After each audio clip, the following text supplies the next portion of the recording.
Namaku Amira.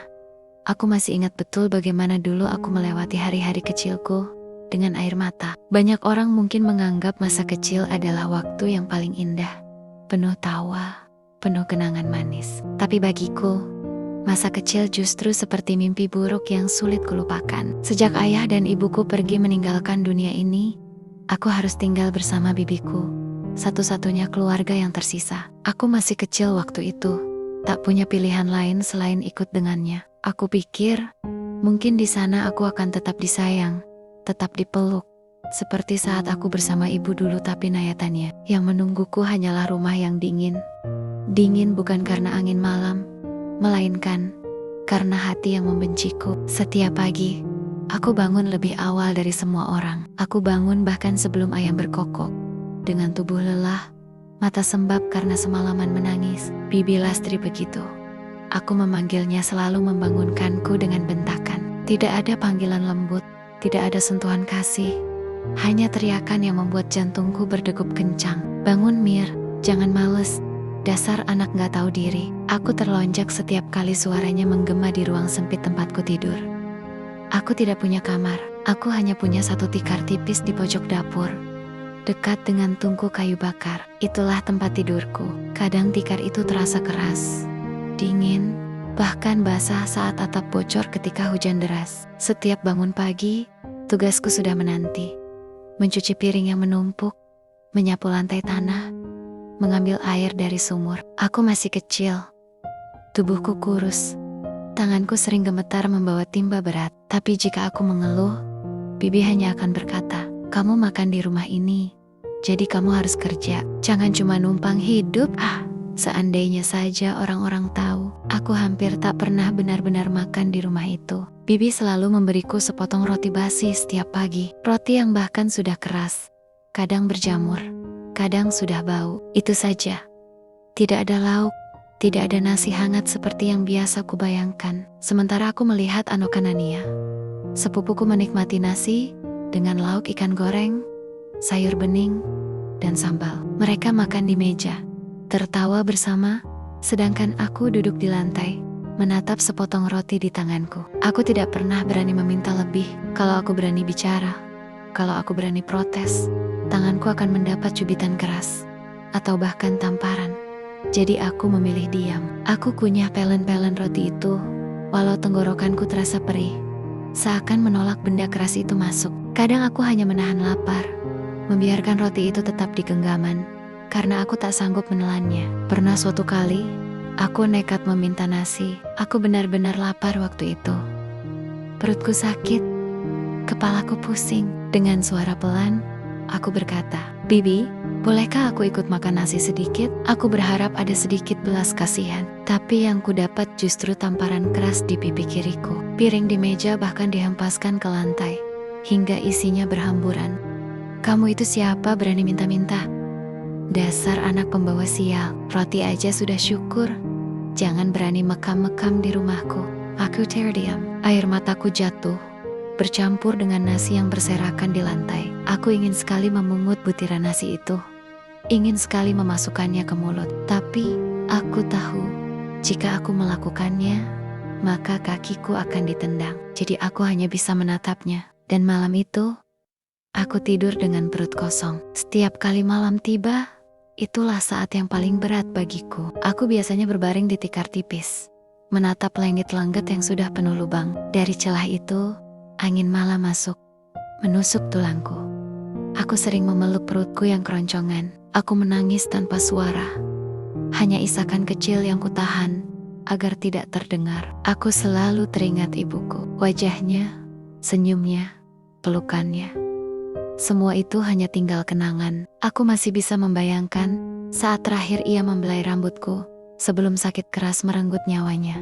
Sejak itu, aku seperti hidup tanpa arah. Dan kini, di rumah bibi, aku seolah kehilangan segalanya, bahkan arti dari kata keluarga. Besoknya, hari-hari tak jauh berbeda. Aku harus mengurus rumah, mengasuh sepupuku, mencuci pakaian, menyapu halaman. Aku melakukan semuanya. Tapi tetap saja, aku selalu salah di mata bibi. Jika aku terlambat sedikit, dia akan membentak. Jika aku memecahkan gelas, Aku dipukul dengan sapu. Jika aku terlihat lelah, dia akan berkata, "Dasar pemalas, kamu itu beban. Kalau bukan karena kasihan sama arwah ibumu, sudah kubuang kamu ke jalanan." Kalimat itu menusuk hatiku setiap kali ku dengar. Aku bertanya-tanya, apakah benar tidak ada orang yang ingin aku ada?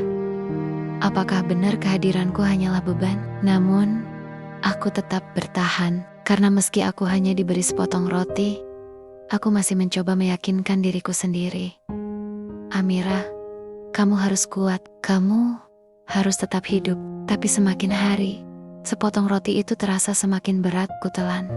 Roti itu bukan lagi sekadar makanan, melainkan simbol dari semua luka, hinaan, dan penolakan yang kuterima. Aku tidak tahu bagaimana aku bisa melewati hari-hari itu. Yang ku tahu hanya satu, masa kecilku bukanlah dongeng indah. Masa kecilku adalah kenyataan pahit, kenyataan yang mungkin orang lain tak akan percaya.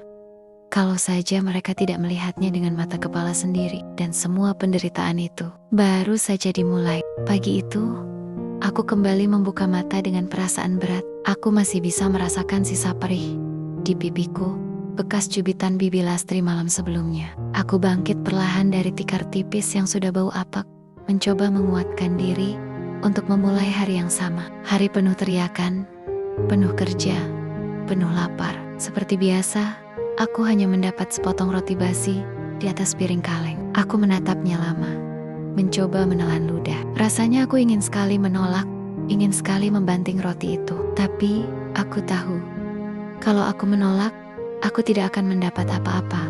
Jadi, aku makan juga. Walau rasanya getir bercampur asin dari air mataku sendiri. Setelah semua pekerjaan rumah selesai, aku bersiap berangkat sekolah. Tapi langkahku terasa lemah, perutku kosong, tenagaku habis. Tas kecil di punggungku nyaris tidak terasa apa-apa. Hanya buku lusuh yang sudah mulai robek di sudut-sudutnya. Di perjalanan menuju sekolah, aku selalu melewati sebuah warung nasi kecil di dekat pasar desa. Warung itu sederhana sekali, hanya beratap seng, dengan meja kayu yang sudah usang. Pemiliknya, seorang wanita paruh baya bernama Mbak Sari, selalu berdiri di depan sambil menyapa pembeli dengan senyum ramah. Aku sering berhenti sejenak di depan warung itu, bukan untuk membeli. Tentu saja aku tidak punya uang. Aku hanya berdiri, menatap aroma nasi hangat, sayur bening yang mengepul, dan gorengan tempe yang baru saja diangkat dari wajan. Aku menelan ludahku dalam-dalam. Entah bagaimana, Mbak Sari selalu memperhatikanku. Suatu hari, ia berkata lembut, "Nak, sini, sebentar." Aku terkejut, takut kalau aku diusir karena hanya berdiri tanpa beli. Tapi ternyata, Mbak Sari mengambil sebungkus kecil nasi dengan tempe dan sejumput sayur, lalu menyodorkannya kepadaku. "Ini, makanlah, kamu kelihatan lapar." Aku terdiam. Mataku langsung berkaca-kaca. Tanganku gemetar menerima bungkusan itu. Aku ingin sekali mengucapkan terima kasih, tapi suaraku tercekat di tenggorokan. Jadi aku hanya bisa menunduk, menahan air mata yang hampir jatuh. Sejak hari itu, hampir setiap aku melewati warung itu, Mbak Sari selalu menyelipkan sedikit makanan padaku. Kadang hanya sepotong tempe, kadang sebungkus nasi kecil. Katanya itu sisa, katanya tidak seberapa, tapi bagiku, itu lebih berharga dari apapun. Aku biasanya memakannya diam-diam di belakang sekolah, duduk sendirian. Setiap suapan rasanya seperti surga. Perutku yang kosong akhirnya terisi. Aku bisa merasakan apa itu kenyang, walau hanya sesekali. Tapi kebahagiaan kecil itu ternyata tidak berlangsung lama. Sore itu, aku membawa pulang sebungkus nasi pemberian Mbak Sari. Aku ingin memakannya nanti malam. Setelah semua pekerjaan rumah selesai, aku sembunyikan bungkus nasi itu di tas lusuhku. Tapi sialnya, Bibi Lastri tahu. Ia membuka tasku dengan kasar, lalu menemukan nasi yang kubawa. Matanya langsung melotot, wajahnya memerah. "APA ini," bentaknya keras. Tangannya meraih bungkusan itu dan langsung melemparkannya ke tanah. Nasi itu berserakan, sayurnya tumpah, lauknya hancur dan ia kinjak kakinya. "Kamu nyolong ya? Dasar anak kurang ajar, anak pembawa sial. Malu-maluin keluarga." Aku panik, aku menangis. Aku berusaha menjelaskan. "Tidak, Bi, aku nggak nyolong.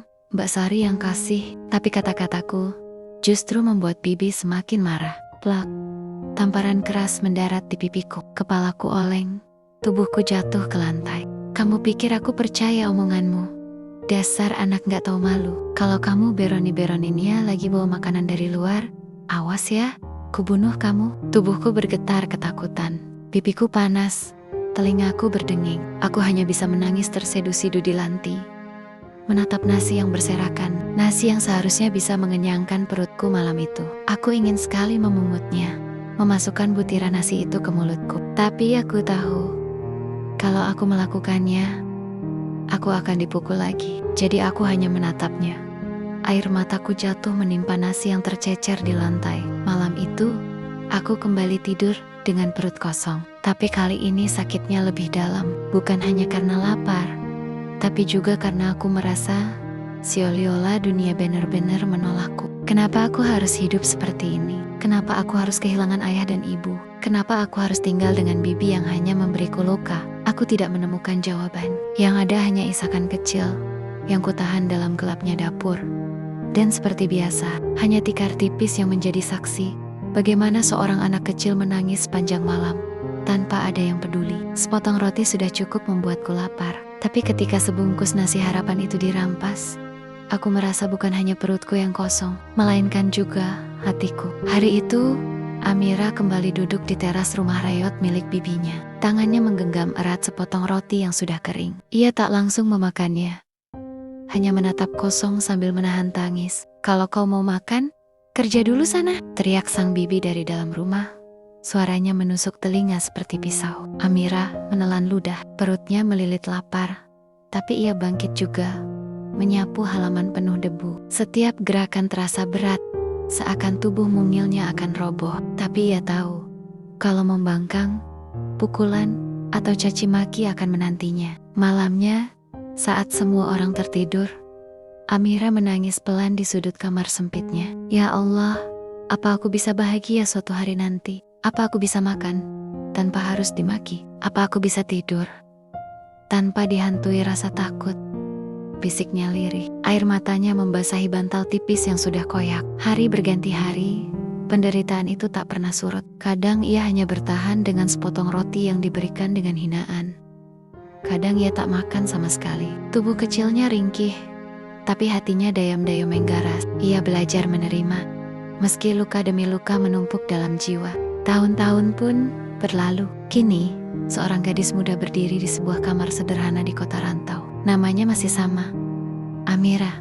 Tapi wajahnya berbeda. Ada senyum yang dulu tak pernah muncul saat bersama bibinya. Tangan yang dulu gemetar karena ketakutan, kini lihai bekerja, memasak dan bahkan menabung dari hasil jerih payahnya sendiri. Amira menatap meja kecilnya. Di atasnya ada roti hangat yang ia beli dengan uang hasil keringatnya. Ia merobek sepotong, lalu tersenyum getir. Dulu, aku makan roti sambil menangis. Sekarang, aku makan roti sambil bersyukur, bisiknya. Air matanya jatuh, bukan karena sakit, tapi karena lega. Tak ada yang tahu, di balik senyum Amira, tersimpan segunung luka dari masa kecil yang penuh penderitaan. Tapi ia berhasil keluar.